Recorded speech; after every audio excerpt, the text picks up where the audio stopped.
Hey everybody, Nick Espinosa, your chief security fanatic here, and today we are talking about a US intelligence agency that basically is monitoring Americans, and we are talking about the United States Postal Service.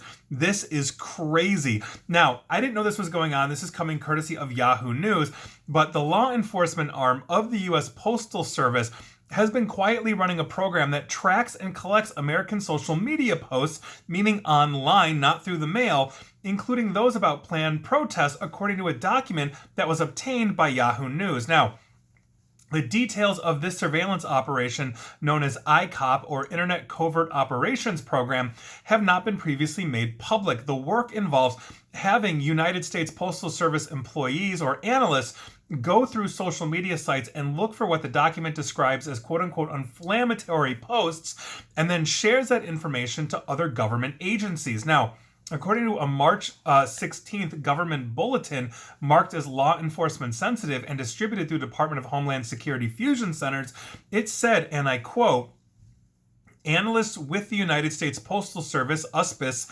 Internet Covert Operations Program, ICOP, monitored significant activity regarding planned protests occurring internationally and domestically on March 20th, 2021. Locations and times have been identified for these protests, which are being distributed online across multiple social media platforms to include right-wing leaning Parler and Telegram accounts.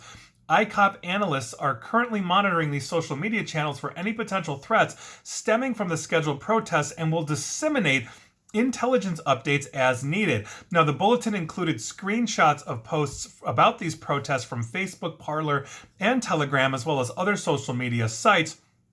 Individuals mentioned by name include one of the alleged Proud Boy members and also several others with identifying details who were included, but whose posts did not appear to contain anything threatening.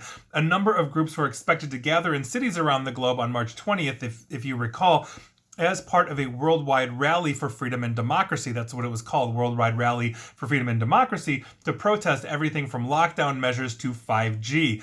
Now, to quote again, Parler users have commented about their intent to use rallies to engage in violence. Image 3 on the right is a screenshot from Parler indicating two users discussing the event as an opportunity to engage in a quote-unquote fight and to quote-unquote do serious damage, says this bulletin as well. And there are screenshots of there in the Yahoo article. Now, the government's monitoring of American social media has obviously been a subject of ongoing debate, basically with the American public as well as inside the government as well. And particularly in recent months, we've seen a rise in domestic unrest. And so while posts on platforms such as Facebook and Parler have essentially allowed law enforcement to track down and arrest people like the rioters from the January 6th Capitol riot, this data collection has also sparked concerns about governments surveilling peaceful protesters or those engaged in protected First Amendment activities. So, for example, if you showed up to the rally on January 6th as a peaceful protester, you're not considered a rioter. If you are smashing in windows on the Capitol, kicking in doors, and looking to, haul off a congressman to hang him or something, you are absolutely a rioter. And that is where the crux of this situation is. We have a problem right now in the United States with domestic violent extremists. I don't think anybody is going to doubt that. We have seen clear evidence that has been splashed all over the news as they literally broke into the Capitol, but obviously that doesn't include everybody that was there. I'm sure there are plenty of people that were there to support, whatever their beliefs were, but absolutely abhorred the violence.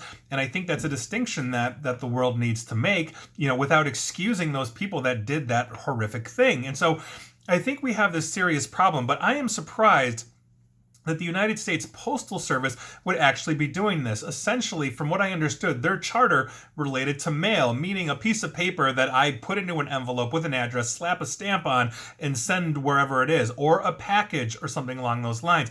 I could see them getting involved in a case like the Unabomber, where they obviously were involved as the Unabomber was using the U.S. mail service to essentially mail packages out wherever that is, but that was also in conjunction with the FBI, who seems to be that domestic intelligence wing that would be looking for this. So why the Postal Service is involved in this kind of activity is quite frankly kind of beyond me. I'd like to understand why, because this seems way out of their scope. And if, as a taxpayer here in the United States, I'd be very curious to get an explanation for that. I can't say that we can leave the mail unchecked because the last thing we want is another Unabomber just mailing packages wherever they are. But at the same token, if the post office is monitoring social media, which is essentially the internet, which has nothing to do with who the Postal Service is, I'm very curious to understand that. And if you've got an answer for me, I'd love to hear it, especially if you work for the post office and the ICOP program.